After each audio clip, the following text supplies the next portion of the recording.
Bonjour à tous, je suis Franck Marchex, fondateur de Confidence de Coach. Aujourd'hui, nous sommes reçus par Paul Pironnet et nous sommes reçus au Château de la Bachasse où Paul organise chacune de ses formations, en tout cas la plupart de ses formations, notamment en PNL ou en cohésion d'équipe. Et nous allons partager aujourd'hui avec lui un certain nombre de conseils.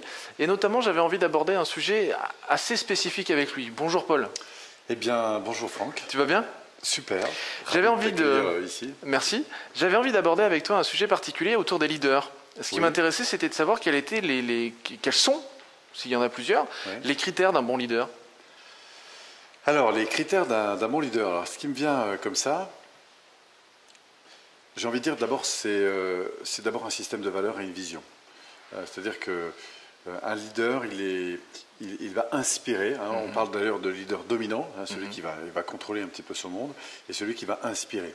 Celui qui va inspirer, il va inspirer pourquoi? Parce qu'il va offrir un champ de liberté, un champ il y a une espèce de plus grand, il y a quelque chose de plus grand que la circonstance auquel cette personne m'invite à aller. Alors ce plus grand, c'est quoi? C'est d'abord des aspirations profondes, des valeurs auxquelles il répond. C'est une vision, c'est-à-dire c'est la représentation que j'ai d'une ambition que je peux avoir avec une mission que j'ai. Et donc il m'inspire à travers cette vision. Et puis ensuite, sur quoi il va m'inspirer, c'est sur, au fond, des règles qui va s'imposer, c'est-à-dire une espèce de discipline qui m'inspire aussi, à savoir par ses comportements, son attitude, et puis une qualité d'écoute et de considération qui va aussi m'inspirer, puisque je vais me sentir important à ses yeux. Voilà, donc c'est cet ensemble-là, comme ça, très rapidement, qui me vient. Et je pense qu'un leader, il est pas seulement... c'est quelqu'un qui m'élève parce qu'il me permet de croire à quelque chose de plus grand que les circonstances. C'est cet ensemble-là, à la fois des valeurs, à la fois une vision, à la fois des règles, parce que sans règles et sans attitude, on n'avance pas. Et puis en même temps, une capacité d'écoute, de considération de ce que je suis pour tendre vers le meilleur de moi. Donc globalement, quand tu parles notamment des règles, ça veut dire que le bon leader, on va utiliser ce terme qui est peut-être un peu étonnant, mais on va dire celui en tout cas qui a vraiment cette idée d'inspirer, c'est quelqu'un qui va cadrer un certain nombre de règles dès le départ, qui va les énoncer très clairement. Oui, alors sachant que les règles, ça vient pour moi en troisième partie. C'est-à-dire qu'on va d'abord dire qu'il y a des valeurs qui m'inspirent, il y a un projet, il y a une vision qui m'inspire aussi, et puis il y a une capacité à faire ce qu'il y est à faire, même si j'aime pas toujours le faire, ce que j'appelle une discipline constructive qui va m'inspirer aussi. Alors, par exemple, je sais pas, moi, si je suis dans la vente, par exemple, dans un réseau comme ça de vendeurs, par exemple, il y a un endroit où la notion de leadership est très importante, c'est dans les MLM, ce qu'on appelle les multi-level marketing. Voilà, tout à fait. Fait partie des activités comme ça que j'ai un petit peu en annexe, auxquelles je m'intéresse parce que ce sont des économies collectives et qui sont très intéressantes et qui sont aussi des véritables écoles de développement personnel. Et justement, la notion de leader, elle est intéressante parce qu'on a là un mentor, en quelque sorte, quelqu'un à qui on a envie de ressembler. Alors, qu'est-ce qui nous donne envie de le ressembler? C'est sa manière de vivre, les valeurs auxquelles il croit, qu'il prône, etc. C'est la vision dans laquelle il est capable de m'emmener, puisqu'il va me permettre de sortir de quelque chose qui est encore une fois plus grand que ce que je vis maintenant. Et puis c'est cette discipline qu'il est capable pas de m'imposer, mais de m'inspirer. C'est-à-dire qu'il me donne envie d'être dans cette attitude qui va me permettre d'un jour avoir ces résultats. Parce qu'il ne suffit pas de rêver dans la vie, encore faut-il après passer à l'action. Voilà. Et puis au-delà de ça, je sens qu'il va m'accepter, me reconnaître, quel que soit là où j'en suis, parce que je débute, parce que j'avance, parce que par moments j'ai des moments de baisse. Mais je serai toujours reconnu pour ce que je suis fondamentalement, et même si je n'ai pas toujours les résultats ou quoi que ce soit, je sens que je suis important à ses yeux, c'est-à-dire que je suis aimé inconditionnellement. Et donc c'est toutes ces dimensions-là, et il va m'inspirer aussi du coup à travers mes relations aux autres, puisque du coup je vais beaucoup modéliser sur lui. Voilà, moi je crois que le véritable leader, c'est celui qui a cette force d'inspiration.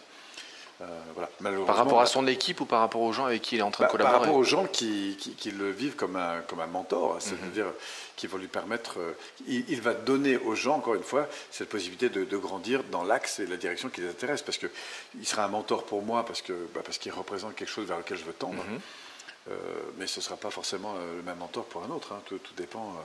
Et moi je crois que dans tous les métiers, il y a des gens comme ça qui ont particulièrement réussi. Et je pense que les véritables leaders sont ceux qui vont inspirer une vision plus grande des choses, encore une fois des valeurs, des règles, etc.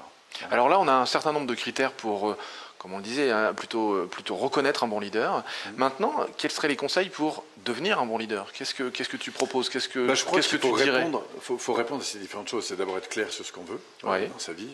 Donc établir cette fameuse vision, c'est-à-dire déterminer qu'est-ce qui est important pour moi. Je commencerai par les valeurs, moi. D'accord. Quelles sont les valeurs auxquelles j'aspire? Par exemple, aujourd'hui, si je veux devenir un leader sur le marché, par exemple, toi qui contribues beaucoup aujourd'hui à faire connaître un coaching de qualité en interviewant des gens, eh bien, tu es attaché à des valeurs. Ce qui t'anime là-dedans, ce qui me donne envie, moi, de te suivre, c'est que je sens que tu réponds à des valeurs de respect, d'ouverture, de compétence.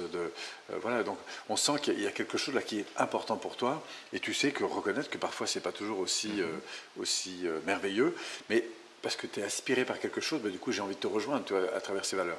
Mais c'est pas le tout. Ensuite tu vas me proposer une vision, tu vas me proposer un projet, tu vas me proposer un site, tu vas me proposer... Voilà, est-ce que tu veux participer à cette réalisation? Ça peut être des conférences, ça peut être des vidéos sur Internet. Ça peut être, voilà, le principe du livre, notamment, cette idée du livre, toutes ces choses qui sont mises en place. D'accord. Voilà. Donc tu vas me proposer un projet qui est un moyen finalement de contribuer à la mission qui est la mienne, qui est la tienne, dans laquelle on va se retrouver. Et comme ce projet m'emballe, que tu sais qu'il est en rapport à des valeurs importantes, et bien quand les valeurs et le projet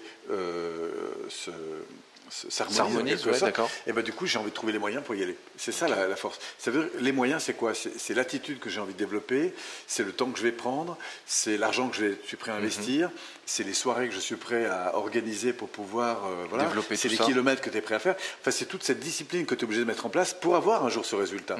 Et on va tous se mobiliser, chacun dans sa couleur, chacun dans sa sensibilité. Pourquoi? Eh bien parce que tu nous as inspirés sur un projet. Alors après, ce qui est intéressant, c'est qu'il n'y a pas forcément un seul leader. Bien sûr. Et chacun dans sa couleur, chacun dans sa sensibilité. Et c'est ce que j'apprécie, moi, dans toute la bande de copains qu'on a rassemblés. Ça fait des années qu'on se croise, qu'on se recroise, qu'on se revoit, qu'on se perd de vue et qu'on se retrouve.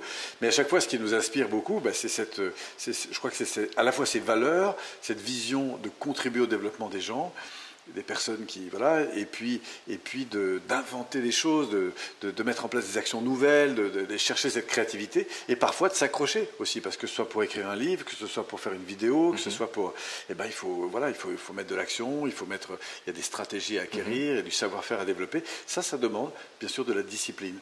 Et plus on va affiner, et plus l'un et l'autre va nous impressionner par ces résultats, finalement, plus on va découvrir que derrière le résultat, il y a évidemment une attitude, il y a quelque chose qui a été travaillé. Et c'est ça que, pour moi, l'inspiration d'un leader. D'accord, formidable. Merci Paul, en tout cas, pour tous ces critères, toutes ces remarques. Et j'avais vraiment envie aussi de revenir sur tout ce que toi aussi, de ton côté, tu es en train de développer en termes d'inspiration, notamment au niveau du site PNL Audio. Par rapport à la vidéo, on mettra tous les liens nécessaires pour que les gens puissent avoir accès à ça. Et ça, c'est vrai que ça me paraissait intéressant. Ça peut permettre vraiment à des gens d'abord de découvrir des fondamentaux, de choses sur lesquelles on revient en permanence, quelles que soient d'ailleurs les voies de développement personnel, et puis surtout de partager, parce que pour moi, il y a une notion très importante dans cette vision de développement. On parle aujourd'hui beaucoup des entrepreneurs. Moi, je crois qu'on a développé aussi cet esprit d'entre-donneur. Voilà. C'est ça. Pour initier cette dimension de don, d'aller chercher que chacun puisse trouver ce qu'il a en lui. Voilà, ce leader qui est en lui et sur quel champ il va pouvoir inspirer. Voilà, donc merci de... Ça me paraît important parce que sur notamment tous les cours gratuits que tu proposes, il y a vraiment une extrêmement bonne qualité par rapport à tout ce que tu proposes en termes d'enseignement. D'ailleurs, j'ai eu beaucoup de retours comme quoi il y avait énormément de gens surpris sur tout ce qui était offert parce que c'est complètement gratuit. Donc je le répète, tous les liens ils seront disponibles en dessous de la vidéo et vous pourrez vraiment vous y connecter assez facilement en tout cas et retrouver tout ce qui est nécessaire pour vous y inscrire. C'est une inscription et en quelques instants vous recevez un certain nombre d'informations et plein de cours gratuits. C'est super. Merci Polo en tout cas pour tous ces conseils. À bientôt. C'est avec plaisir, merci. Et si cette vidéo vous a plu, vous pouvez simplement vous inscrire sur la chaîne Confidence de Coach et la partager avec tous vos amis. Bien évidemment, pensez à nous laisser un commentaire juste au-dessous de cette vidéo afin que je puisse répondre à chacune de vos questions. Et si vous voulez voir toutes les vidéos dès qu'elles sortent, le plus simple, c'est de nous laisser vos coordonnées sur le site internet, sur notre formulaire d'inscription. Alors au revoir et à bientôt.